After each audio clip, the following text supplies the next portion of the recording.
In the outer reaches of the galaxy, where stars shimmered like scattered jewels across a velvet sky, humanity had carved a legend that no alien race could ignore. On the edge of a system long abandoned by interstellar powers, a massive fortress hovered, suspended in orbit above a gas giant. Its hull gleamed like polished obsidian, etched with the scars of centuries-long battles. Every vessel that approached was greeted not by weapons fire, but by a presence that radiated quiet, unyielding power. The fortress was called Aegis, a monument to human ingenuity, ambition, and their stubborn refusal to bow to fate. Within its labyrinthine corridors, engineers scuttled like ants, maintaining the colossal engines that kept Aegis afloat. Its energy core, a swirling storm of plasma and antimatter, pulsed in rhythm with the heartbeat of humanity itself. Among the crew, there was a whispered legend. Aegis was not just a fortress. It was a sentinel, awake and alive, watching over humanity's scattered colonies with eyes they could not see. Commander Ilara Voss, a veteran of more battles than she cared to count, strode down the central concourse, her boots echoing with authority. She had spent decades defending humanity from both external and internal threats. Yet nothing had prepared her for the signal that had just been detected. A deep, resonant pulse emanated from beneath the swirling clouds of the gas giant, vibrating through the hull as though the planet itself had spoken. Sensors struggled to identify its origin, registering energy levels that defied known physics. "Sir," a young lieutenant called out, his voice taut with tension. "Whatever this is, it's massive, and it's moving toward us." Ilara's eyes narrowed, her mind racing through protocols and contingencies. Humanity had long relied on Aegis not only as a weapon, but as a symbol, an unbreakable line between survival and annihilation. Yet she knew instinctively that symbols alone would not survive what was approaching. The crews scrambled to battle stations, though none of them truly understood what they were preparing for. Alien fleets were familiar, predictable in their aggression, and flawed in their tactics. But this was different. The pulse grew stronger, resonating through the very bones of the fortress, as though it were calling to humanity, summoning them to some reckoning they had not foreseen. In the observation deck, Ilara watched the gas giant below swirled with violent storms, and in the eye of one storm, she saw a shadow, larger than any known ship, shimmering with a light that bent reality itself. It was alive, not like a creature of flesh, but as if the universe had shaped consciousness into a weapon. Her stomach tightened, yet a spark of something familiar flared within her. Humanity had faced impossible odds before, and they had survived, not because they were strongest, but because they refused to yield. As the shadow moved closer, Aegis responded, its engines flaring with blue-white light, lifting it above the storms like a leviathan breaking free from the sea. Energy beams hummed, shields rippled, and for the first time in centuries, the fortress seemed to pulse in sync with the cosmos itself. Ilara felt it then, a connection older than memory, older than the first colonists who had named this planet. Humanity was not just fighting for survival, they were standing as a testament to defiance, to resilience, to the unshakable will that had carried them from Earth to the stars. And in that moment, as the shadow loomed closer, a silent understanding passed through every human aboard Aegis. They would face this anomaly together, not as scattered colonists or soldiers, but as the culmination of every human dream, flaw, and triumph that had ever taken root. Whatever came next, humanity's floating fortress would meet it. Unbowed, unbroken, and unwavering, the colossal shadow loomed closer, revealing shapes that defied comprehension. Its surface shimmered like liquid metal, reflecting the storms of the gas giant below. The energy readings spiked as though the ship or whatever it was were feeding directly from the planet itself. Ilara Voss stood at the helm, her knuckles white against the control panel. "Maintain formation," she ordered, voice steady despite the dread curling in her stomach. "We don't fire unless it fires first." The crew obeyed, though whispers ran like electricity through the corridors. No one had seen anything like this before, not in any archive, not in any combat report. Alien armadas were mere insects compared to this leviathan, and yet, humanity had never faced impossibility and retreated.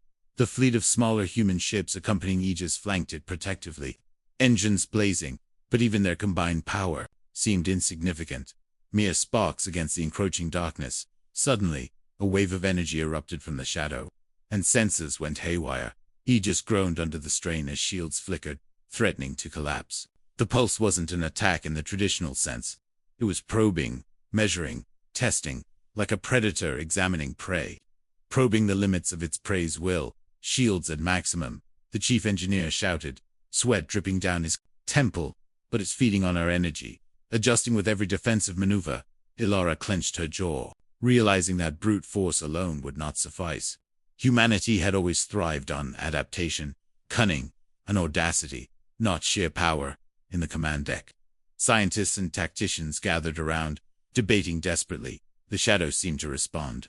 Two thought patterns, predicting movement before orders could be given, as if it were reading the very strategies etched into humanity's history. Then, from somewhere deep within the ship, a low hum resonated, growing louder. The core of Aegis pulsed in rhythm with the Leviathan outside, a heartbeat answering a heartbeat. Ilara's mind raced, and then clarity struck.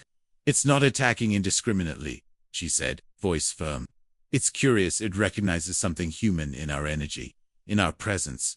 We are not just prey. It is measuring us, learning from us, testing us. The crew exchanged stunned glances, the terror in their eyes replaced with a spark of exhilaration. Humanity had always been underestimated, and they thrived in the face of expectation. The fortress itself seemed to acknowledge this, engines roaring in anticipation, shields shimmering like living skin as the shadow descended. It released smaller tendrils of energy, probing the fleet like the tentacles of some cosmic cephalopod. Ships were caught and ripped apart, but Aegis moved with precision, absorbing impact, retaliating with bursts of focused plasma.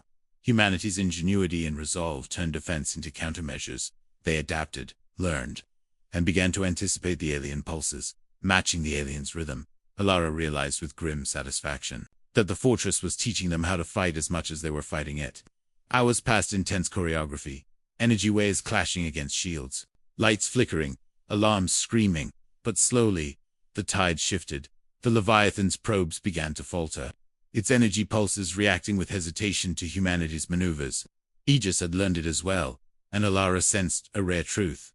Humanity had not just survived, they had imposed their presence on something that had never known resistance. And in that moment, the shadow paused, suspended above the storms, a colossal eye observing humanity's floating fortress. And for the first time, the crew felt it. Recognition, not as prey, but as equals.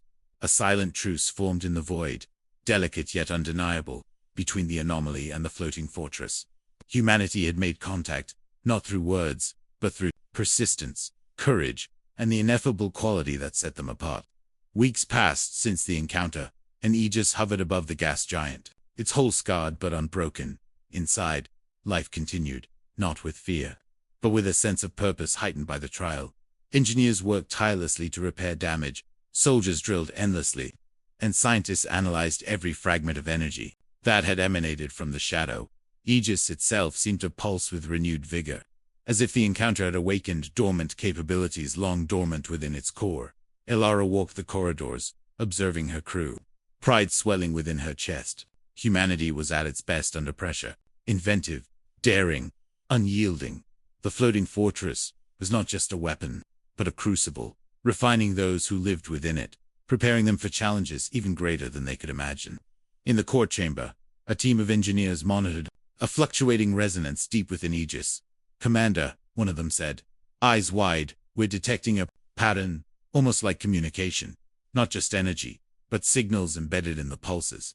The fortress itself is speaking to us, or at least through us." Ilara leaned over, intrigued. The core's hum was no longer just a heartbeat. It was a language, a song of power that resonated with humanity's own ingenuity. Over days and nights, the crew worked to decode the resonance, realizing that it contained coordinates, knowledge, even instructions.